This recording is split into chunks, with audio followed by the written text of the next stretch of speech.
오늘 하나님의 말씀은 시편 제55편 22절 한 절 말씀입니다. 시편 제55편 22절 한 절 말씀 우리 같이 보도록 하겠습니다. 다 같이 합독합니다. 시작. 내 짐을 여호와께 맡기라. 그가 너를 붙드시고 의인의 요동함을 영원히 허락하지 아니하시리로다. 아멘. 아멘. 내 짐을 여호와께 맡기라. 저는 오늘 이 본문 55편 전체를 보던 가운데 결국은 이 22절 말씀에 다 집약이 되어 있는 것 같습니다. 내 짐을 맡기라. 내 짐을 맡기라. 다윗은 분명히 위대한 왕입니다. 아직도 사람들이 잊지 못하는 역사에 남는 왕이고 믿음의 사람들조차도 이 다윗 왕에 대해서 마치 예수님의 그림자처럼 예수님이 이 땅에 오실 수 있도록 문을 열어놓은 그러한 왕 중의 왕의 표상처럼 그렇게 이야기하고 있습니다. 실로 이 다윗은 이스라엘의 왕정 시대가 시작되자마자 사울 왕의 혼란함을 지나서 이스라엘의 그 전성기를 이끌었던 그러한 위대한 왕이기는 합니다. 그렇지만은 그의 삶이 늘 그렇게 영광과 존경을 받을 만한 그러한 일들이 있었던 것은 아닙니다. 많은 일들을 겪었습니다. 우리가 살아가는 모든 삶의 그 무게와 짐을 아마 이 다윗도 다르지 않게 지고 살아가지 않았을까 싶습니다. 그럼에도 불구하고 어떻게 다윗은 오늘날에도 잊혀지지 아니하는 그러한 신앙의 모습을 간직할 수 있었을까 하는 것이죠. 요 며칠 동안 우리는 계속해서 이 다윗의 그 시를, 다윗의 기도의 글들을 다 보면서 기도하고 있습니다. 먼저 그 에돔 사람 그 도액이라는 사람을 통한 그 고난을 먼저 다윗을 통해서 보았습니다.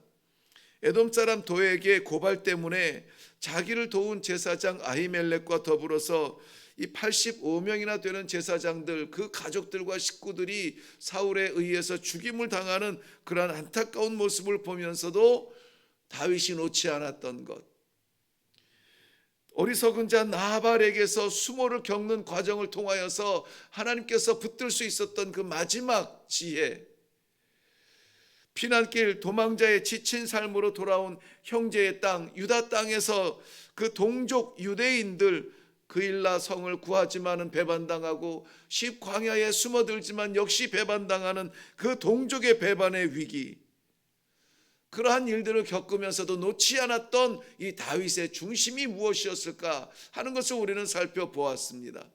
급기야 오늘 시편 55편의 이 말씀의 배경은 그의 아들 압살롬의 반역이 배경이 되고 있는데요, 사랑하는 아들 압살롬에게조차 반역을 당하고 그 늘 곁에서 힘이 되어 주었던 아히도벨의 그러한 친구의 반역까지, 친구의 마음까지 아들에게로 돌아서서 모든 백성들이 이 다윗에게 마음을 돌리고 아무도 그를 도울 자가 없는 고독한 피난의 길을 떠나는 그러한 다윗. 게다가 이 반역은 다윗이 30세의 왕이 되고 나서 30년 세월이 훨씬 넘은 그러한 때에 다윗의 노년에 찾아온 위기였던 것입니다. 이제까지 힘쓰고 애쓰고 땀 흘려서 섬겼던 이 백성들, 이제는 나를 좀 인정해주고 이제는 내 이름을 제대로 불러줄 그러한 때가 되었는데, 그럴 나이인데 인생을 돌아볼수록 정말 평생을 이 백성을 위하여서 수고하고 애쓰고 평생에 공들인 그러한 사역이고 평생의 사랑을 나눈 사람들인데, 그 사람들이 반역을 해서 쫓아내려고 하고 이 왕국으로 몰려오는 그 사람들의 살기등등한 모습을 보면서 아들과 대적할 수 없어 피하는 그러한 안타까운 심정이 오늘 이 다윗의 기도의 자리로 이끌어주고 있습니다. 12절 말씀에는 그 참담한 마음을 이렇게 기록하고 있습니다. 원수라면 내가 차라리 참겠다. 그러나 원수가 아니도다. 13절 말씀 보면 나의 동료였고 나의 친구요 나의 가까운 친구로다 라고 말하고 있습니다. 차마 아들 압살롬을 거론하지 못하지만은 그 가장 앞장선 그 반역의 자리에는 아들 압살롬이 있는데, 그의 곁에서 압살롬의 반역을 돕는 그 사람을 보니까는 내 곁에서 나와 함께 삶을 나누던 아히도벨이 아니냐. 14절은 그 아히도벨을 이렇게 소개합니다. 나와 함께 재밌게 의논하고 하나님의 집에서 함께 제사하던 사람이라는 거예요. 함께 제사하던 사람, 함께 예배하던 사람. 우리를 힘들고 우리에게 어려움을 주는, 핍박하는, 우리의 마음의 인생의 짐이 되어주는 그러한 일들과 사람은 멀리 있지 않고 밖에 있지 않을 때도 많습니다. 나의 가장 가까운 곁에서 내가 신뢰했던 그 사람이 나에게 짐이 되고, 내가 내 마음의 짐을 맡겼던 그 사람이 나에게 등을 돌리는 그러한 안타까운 심령들, 인생의 교훈이 아니던가요? 다윗은 지금 인생의 최대의 위기에서 그의 모든 짐을 짊어지고 터벅터벅 걷는 피난길이지만은, 그러나 그의 마음이 향한 곳은 피난길이 아니었습니다. 16절 말씀에 보면은 나는 하나님께 부르짖으리니 여호와께서 나를 구원하시리로다. 나는 하나님께 나아가 부르짖습니다. 이 모든 순간이, 말도 안 되는 이 처절한 상황에 내가 향하는 것, 내가 할 수 있는 것, 아버지께 나아가 부르짖는 것밖에 없습니다. 이것이 다윗의 힘이었습니다. 그러니 하나님께서는 응답하여 주실 줄로 믿습니다 하는 이 믿음이 다윗을 위로하여 주고 있는 것을 봅니다. 다윗에게 있어서 가장 큰 힘은 하나님이셨습니다. 다윗에게 있어서 가장 큰 피할 곳은, 피난처는 하나님이었습니다. 가장 큰 도움, 변하지 아니하는 도움의 손길은 하나님이셨다는 것입니다. 이것은 지난 수일 동안에 우리가 다윗의 삶을 통하여서 익히고 또 익히는 가장 기본적인 신앙이에요. 성도들이 두려울 때 피할 곳이 어디입니까? 하나님께 달려가는 겁니다. 어려움을 만났을 때 붙들 손이 누구의 손입니까? 아버지의 손이에요. 답답할 때 부를 이름이 아버지고, 슬플 때 부를 이름이 아버지고, 기쁠 때 찬양할 이름이 아버지, 우리 하나님 아버지이신 거예요. 이 당연한 이야기들을 하나님께서 왜 이렇게 반복적으로 오늘날 우리에게 심어주고 계시나요? 우리는 너무나 당연한 것을 잊어버릴 만큼 힘든 삶을 살고 있지 않습니까? 어떻게 해야 될까요? 하나님 앞에 기도하기를 바랍니다. 그저 저는 목사로서가 아니라 신앙의 한 동료로서 이 살 길을 찾기 위하여서 마치 적군 가운데 몰려 포위당한 그런 암담한 정글 속에서 마치 탈출구를 찾은 듯한 마음으로 외치는 겁니다. 하나님께 나아갑시다. 아버지께 기도합시다. 아버지를 붙들읍시다. 하루 종일 외쳐도 마르지 않은 우리의 샘물 아닙니까? 하나님, 나의 아버지. 민수기 11장에 보면은 다윗의 무거운 십자가를 고민하고 있습니다. 아니, 모세의 그 고민을 이야기하고 있습니다. 광야를 살아가는 백성들 만나로 채워주지만, 수고하지 않아도 먹지만은 하나님께서 그 옷을 헤어지지 아니하도록 도우시지만은, 그러나 다윗이 듣는 것은 장막마다 들리는 울음소리라고 했습니다. 지도자로서 이 울음소리를 듣는 것은 어떤 지도자라도 쉬운 일이 아닙니다. 편한 잠을 잘 수가 없습니다. 모세가 들을 수 있는 것은 장막마다 들리는 이 울음소리. 하나님, 어떻게 하면 좋습니까? 나아가서 기도합니다. 내가 이거 못한다고 하지 않았습니까? 어찌하여 주께서 종을 괴롭게 하시나이까? 어찌하여 이 모든 백성을 내게 맡기사 내가 그 짐을 지게 하셨습니까? 심지어 모세는 그 짐이 얼마나 무거웠는지, 얼마나 감당하기 어려웠는지 그의 기도는 이렇게 기도합니다. 내게 은혜를 베푸사 즉시 나를 죽여 내가 고난 당하는 것을 내가 보지 않게 하옵소서. 하나님께 이렇게 기도합니다. 하나님께서 지금 내게 은혜를 베푸실 수 있는 것은 나를 죽여주시옵소서. 그래서 내가 이 무거운 짐 지고 가는 것을 차마 내가 보지 아니하도록 좀 나를 도와주세요.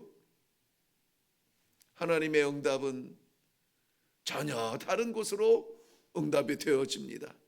하나님께서는 내가 강림하여 거기서 너와 말하고 내게 임한 영을 그들에게도 임하리니 그들이 너와 함께 백성의 짐을 담당하고 너 혼자 담당하지 아니하리라. 너 혼자 담당하는 게 아니야. 너 혼자 담당하는 것이 아니야. 내가 임재할 것이고 내가 너에게 임할 것이고 너에게 붙여주는 신앙의 동지들이 함께 짊어질 것이다. 모세에게는 70인의 장로들이 있었습니다. 그 장로들을 세우기를 원하셨어요. 그들이 너와 함께 담당할 것이다. 너 혼자 짊어질 짐이 아니다. 우리가 홀로 이 짐을 진다고 생각하면 깔려 죽습니다. 인생의 짐이 얼마나 무겁습니까? 죄악의 짐이 얼마나 무겁습니까? 날마다 우리의 마음을 괴롭게 하는 이 삶의 숙제가 얼마나 무겁습니까? 우린 죽을 수밖에 없어요. 누구라도 이것을 해결할 수 없어요. 그렇기 때문에 하나님 앞에 나와 기도하는 것입니다. 아버지께서는 나의 힘이십니다. 나의 능력이십니다. 나의 목자가 되어 주십니다. 우리 기독교, 우리 신앙의 근본, 오늘 다시 한번 이 뿌리를 찾고 이 뿌리의 생수를 마실 수 있기를 주님의 이름으로 축원합니다. 수고하고 무거운 짐진 자들아 다 내게로 오라. 내가 너희를 쉬게 하리라. 나는 마음이 온유하고 겸손하니 나의 멍에를 배우고 내게 배우라. 그러면 너희 마음이 쉼을 얻으리라. 사랑하는 성도 여러분, 우리는 어떤 면에서 모든 자리에서 이 신앙의 책임을 지고 오늘을 살아가게 됩니다. 하나님께서 우리에게 얹혀주신 영혼들이 있습니다. 그들을 마음에 품고 우리 어깨에 올려놓고 그리고 오늘 우리는 이 길을 가야만 합니다. 우리가 갈까요? 아니에요. 하나님께서 내 안에 내주하여 주시고 하나님께서 우리에게 믿음의 동지들을 붙여주시어서 우리가 힘들고 지칠 때에 우리가 아무것도 할 수 없는 것 같은 그 순간에도 누군가 널 위해 기도하네. 중보의 기도자들이 우리를 위해서 기도하는 것을 잊지 마시기 바랍니다. 우리 하나님께서 내주하여 주셔서 우리와 함께 이 짐을 짊어지고 걸어가신다는 것을 잊지 마시기 바랍니다. 우리가 그 십자가를 바라보면서 주님께서 내 모든 것을 오히려 나까지 짊어지시고 걸어가시는 그것을 믿으시기를 바랍니다. 보라, 세상 죄를 짊어지고 가는 하나님의 어린 양을 보라. 우리는 그 어린 양을 볼 수 있는 영안이 오늘 열릴 수 있기를 주님의 이름으로 축원합니다. 인생의 문제, 육신의 문제뿐만이 아니라 우리의 영혼의 문제까지라도 하나님께서는 기꺼이 짊어지고 우리를 가볍게 해주신다고 했습니다. 우리가 전적으로 맡기기만 하면 하나님께서 전적으로 맡아 주십니다. 우리가 조각신앙 가지고 필요할 때만 부르는 하나님이라면 하나님께서 조각 판단을 가지고 우리가 잘한 것만 판단하시면 어떡하려고 그래요? 그저 우리의 호흡까지라도 하나님께서 주셨으니 내 모든 시작과 끝은 아버지 것입니다. 아버지, 나를 받아 주시옵소서. 우리를 하나님 앞에 맡길 때 하나님께서 우리의 모든 짐을 다 짊어지실 줄로 믿습니다. 육신의 짐, 건강의 짐, 경제의 짐, 가정의 짐, 관계의 짐, 모든 짐들, 불안과 우울함과 두려움과 이러한 것들이 우리가 짊어지면 해결할 길이 없으나 이것을 지으신 아버지께서 맡으신다면 우리를 생명길로 인도하여 주시는 것입니다. 하나님께 다 벗기신 짐 더 이상 끌어안지 아니하고 나아갈 때 기도에 응답받고 환한 마음으로, 가벼운 마음으로 할 일만 생각하며 뛰어내려가는 복된 그러한 기도의 자리가 되시기를 주님의 이름으로 축원합니다. 기도하겠습니다. 내 짐을 여호와께 맡기라. 오늘 우리의 마음 가운데, 생각 가운데, 인생 가운데 우리의 영혼 속에 찌꺼기처럼 남은 것 있거든 하나님 아버지 앞에 다 내려놓게 하여 주시옵소서. 그래서 우리의 영혼의 쉼을 얻게 하여 주시옵시고 인생의 쉼을 얻게 하여 주시옵시고 우리의 마음이 평안하여 하나님 아버지 주의 사랑을 만끽하며 내려가는 이 아침이 되게 하여 주시옵소서. 아버지 하나님, 다윗이 다윗 되도록, 모세가 모세 되도록, 오늘날 우리가 성도 되도록 하나님께서 우리의 모든 짐을 맡아주신다 약속하신 이 아침의 말씀을 받습니다. 이 하루를 살아갈 때에 우리가 스스로 짊어지며 터벅터벅 피난길 가지 아니하고 하나님 앞에 내려놓음으로 말미암아 해결길을 바라보는